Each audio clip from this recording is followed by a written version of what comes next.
আজকে আমি তোমাদের এমন একটা কথা বলবো যেটা শুনলে তোমার ভিতর নড়ে উঠবে, কিন্তু শর্ত আছে।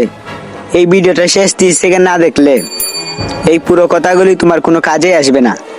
শেষে আমি এমন একটা সত্য কথা বলবো যেটা না বুঝলে তুমি আবার আগের অবস্থায় ফিরে যাবে। তুমি বলো আমি গরিব, আমার সুযোগ নেই, কিন্তু সত্যিটা শুনতে চাও? তুমি গরিব না, তুমি দেরি করতেছো। ধনী মানুষের কাছে বেশি সময় থাকে না, তাদের কাছেও 24 ঘন্টা। পার্থক্য একটাই, তারা শুরু করে, তুমি অপেক্ষা করো। তুমি বলো আরেকটু পরে, আগামী মাস থেকে, নতুন বছর থেকে। এই পরে শব্দটাই তোমার জীবন শেষ করে দিচ্ছে। যখন তুমি অপেক্ষা করো, কেউ একজন শুরু করে দেয়। তুমি ভয় পাও, কেউ একজন ঝুঁকি নেয়। তুমি 1 বছর দেরি করো, তারা 1 বছর এগিয়ে যায়। এভাবেই দূরত্ব তৈরি হয়। তুমি গরিব হয়ে জন্মাতে পারো, কিন্তু গরিব হয়ে থেকে যাওয়াটা তোমার সিদ্ধান্ত।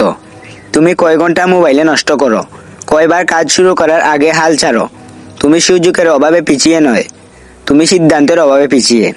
আর এখন বলি সেই শেষ কথাটা, যেটা আমি ভিডিওর প্রথমেই বলেছিলাম। এটা একটু মনোযোগ দিয়ে শুনো। তুমি জানো কেন তুমি দেরি করো?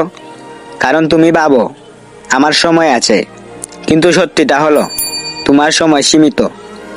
আজ যদি তুমি শুরু না করো, আগামীকালও করবে না। কারণ মানুষ কাল বদলায় না, মানুষ সিদ্ধান্ত বদলায়। আর সেই সিদ্ধান্তই নিতে হবে এখন, এই মুহূর্তে। Subscribe to my channel.